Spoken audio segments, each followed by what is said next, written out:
Well, Kevin, welcome here to Cinemaniacs. It's going to be the first episode, first interview. Thank you. Thank you for having me. Thank you very much. Okay. Kevin, let's start with the basics.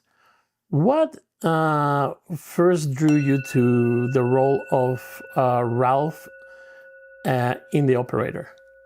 Well, when I read The Operator, when you sent me the script over, I read it. What intrigued me was it was a very easy script to film.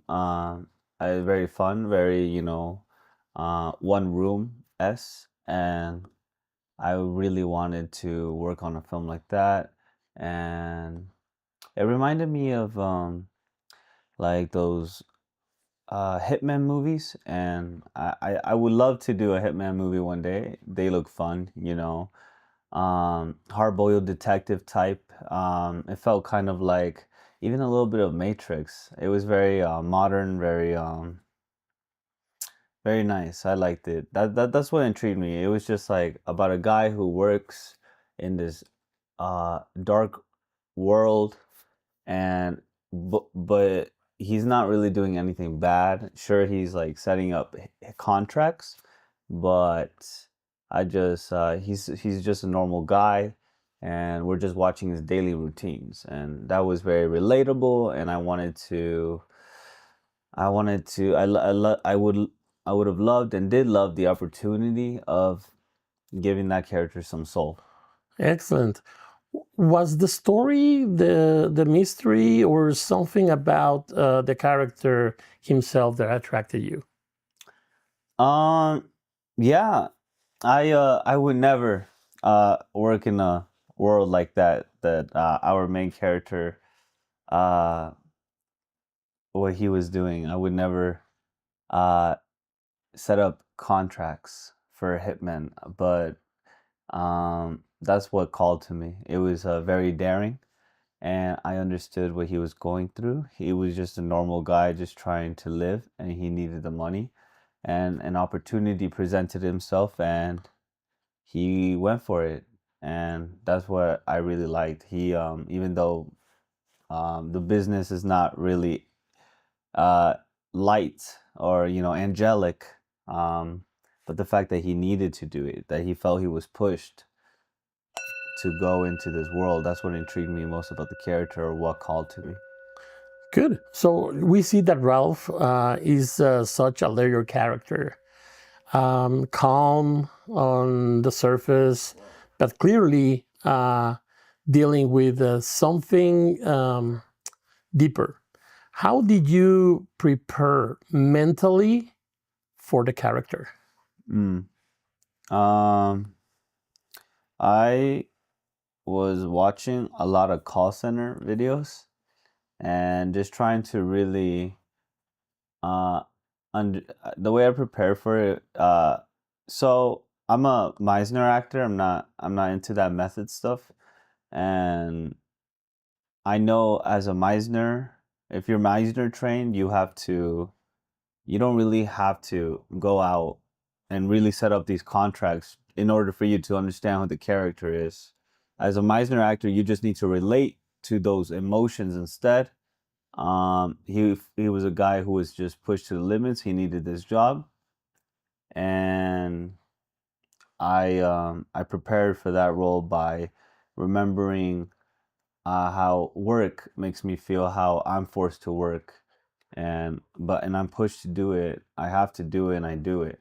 And another thing about the character, another preparation tool I used was I um I was practicing, just my call center voice, and what would a guy who answers phone calls for a living actually sound like if he's been doing it for 5, 10, 15 years. And that's what I was really trying to hone. Obviously, I used other techniques like Morse code, where you write the first letter of each. You have a line, I walk a dog, and you just write the first letter of each word, and then your brain forces you to remember, oh, what letters did those plug into what words? Those are some techniques I used to prepare for this character. Awesome. Really good. Really good. So if you had to describe Ralph in just 3 words, okay, what would it be and why? Um, the I would describe him as. That's a really good question. Very um collective. He's very, down to earth. I'm not. There's a word for being down to earth. Just very Grounded. grounded. Very, yeah. I would say he's grounded, and he is ambitious. Ambitious because he took on such a difficult job. Maybe not physically, but definitely mentally, emotionally. I described him as collective because this is a hard job, and um he weighs the I feel like Ralph would weigh the consequences of what could happen, and but he doesn't let it like freak him out. He doesn't let it get to him. So Excellent. that's why I think he's collective. That's why I think he's ambitious, and he's also very caring because when his maybe it might be a light spoiler, but when his brother is in trouble, even though he needs the money, um the well-being of his brother really is what shines throughout the script, and what uh makes what I feel like would make the audience think, oh, he's still a regular guy, even though he's been setting up these contracts throughout the entire film. He's still trying to help out his brother. He's going against his boss, his company. It's and it goes back to, it kind of relates to how real life is, how if we don't like to do something at work, we don't want to do it, but your boss tells you to do it, and you do it. And Excellent. he's very caring and understanding because he's doing what he's been told to do, but he goes against their wishes, and he tries to help out his brother. Good, good. All right, perfect, good. So next question is like, there are scenes that really are intense, with moments that are very intense in the film.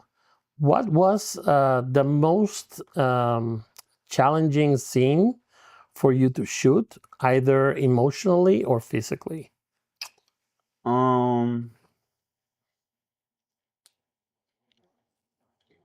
I uh, I really take every scene I shoot. I approach every scene the same way.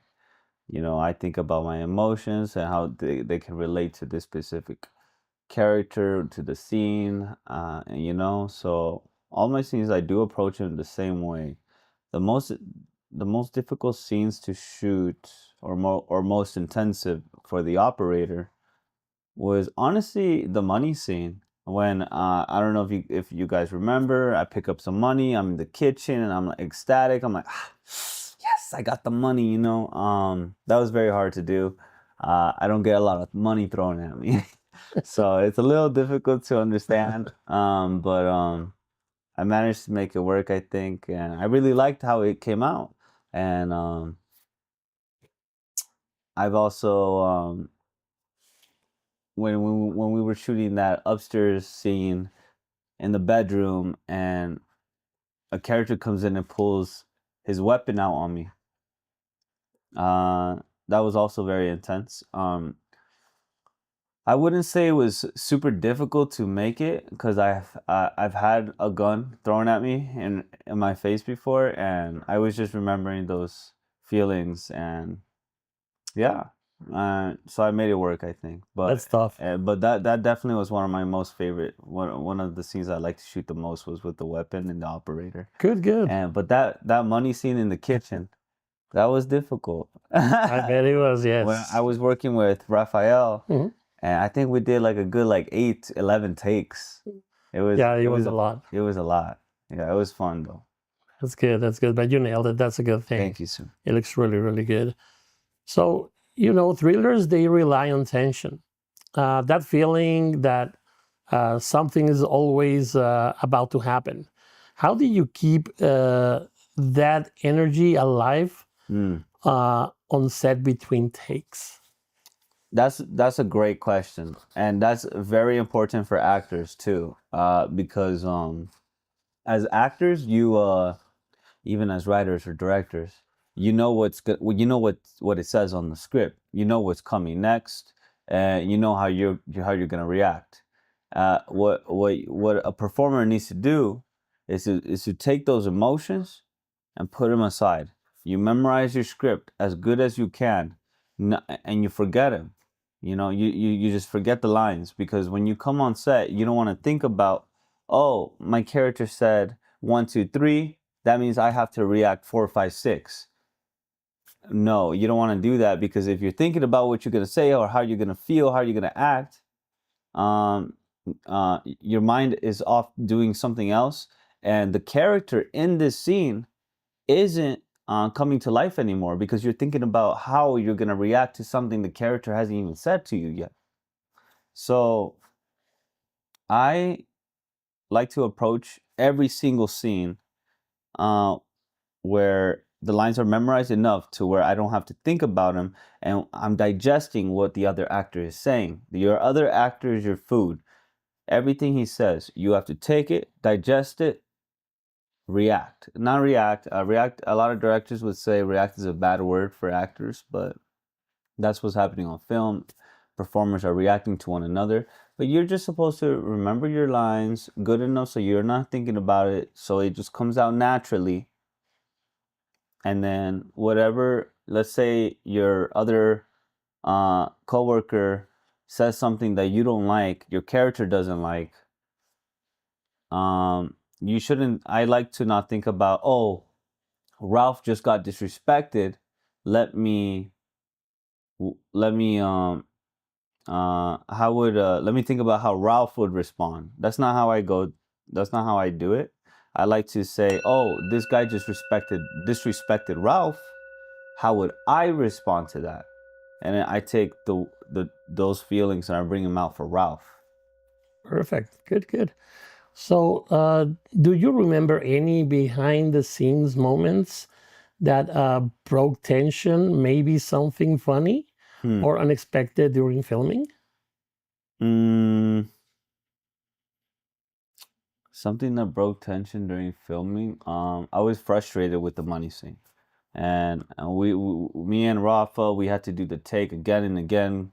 It wasn't what he was envisioning. We finally got it, but it was tense for me because we were doing it again and again, and that's part of the job. And I really loved doing it. I loved it, but I really was just trying to work with my director, making him just trying to show him that I can do it. And oftentimes he would say, "Do you need a break?" And I would tell him, "No, let's keep going." And I like to use it as fuel. It's not when things break tension, it's good, and the tension uh, it wasn't really broken, I guess, throughout that scene, but I just used it for my character's emotions. I kind of channeled it inside of me, and I think it honestly helped. I really Good. liked it. It was fun. Excellent. Yeah. Well, so, the operator world feels dark, lonely, and paranoid at times. Did you did that atmosphere influence how you perform or how you felt while filming? Mm, no, because when you're performing or when I perform, I'm not really thinking about the character's world. Obviously, I am, but it's more like, how does this relate to the real world? How does the world in the operator um relate to our real world? Because our real world is really dark, and I just I used what we have in real life, and I put inside the operators' emotions into the in between the lines, and I think that's what helped me a lot. Obviously, watching movies, watch movies, keep watching movies, everyone, and you can take you can take something from every single good and bad movie you see, and you could not only put it in toward you can not only you can put it towards your writing, but you can also put it towards your performances. Excellent. So, without giving too much away, what do you hope audiences feel when the credits roll? I hope that the audience feels like they want more. I want them to want a sequel or another rendition or something. I want them to feel changed. I want people to watch movies and feel like, oh, this movie just made me want to change an aspect of my life or move a certain way or even slow down. And that's what my goal is. And But do you want them to feel uneasy, curious, maybe a little haunted? I want them, well, in respects to the operator, Yes. I would have want them to feel excited, because it's an exciting script. It's not, it's dramatic, and I just want them to feel excited for what is there more to come. I want them to ask questions about the world of the operator as well. You said it was dark, and it is. I want them to think about how dark is it when he walks out the door. I want them to wonder about the film. Good, good, good. So, and finally, for the operator, if there was a sequel or a continuation of the operator, where do you think that Ralph's story will go from here? Hmm. I think, am I allowed to get into like the ending of the film? Not really. We wouldn't Okay, like a okay. spoiler because they like it. I just want them. I want to see more world building. I know it's called The Operators, so people, if there was a sequel, people would probably expect an operator as the protagonist. But what I would love to see is, who is Ralph when he exits those doors? What kind of world is it? That's really what I want to see for any future installments for The Operator. Good, good. So, what is your next project that you have right now? What is coming from Kevin as an actor? So I actually have a duology of films being edited right now. One is being composed, Nocturnal Paranoia. I'll be the protagonist in that film. I worked with a great crew with Azteca Studios. They're amazing. And I also have a spin-off for Nocturnal Paranoia. My partner, Gilbert Wake, he wrote Diurnal Paranoia, and that one's being edited for, I think, the music as well. They're both being edited for music, both by different teams, and they're both great. They've done amazing. We're actually hoping for a Halloween release, and I just hope it can get done, because those two I'm in both of them, and those two projects are gonna be really fun to see, really neat. I would say unique, and they're yeah, we'll see if we can put them into film festivals and all that stuff. Hopefully we can. I have seen a cut of one of them, and it looks pretty fun. I can't wait, and I think the music will only add to it. And I'm really excited to see my Paranoia duology films come to life. I'm still working on Deja Vu with Red Balloon Pictures. We have like a couple scenes, maybe a few scenes to shoot.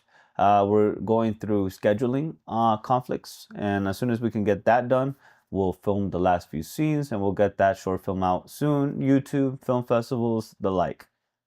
So those three films, one of them we're still filming. The other two is being composed. I'm working with Rafa again. I'm so grateful to work with you, Rafa, for Tenebrosa, another horror short film where I actually play a role I've never thought I would ever play in my life. I would be playing a priest, and that is so exciting. That's why I actually took on that role. I'm very excited for that. Excellent. That's good. And my final project is Black Traffic.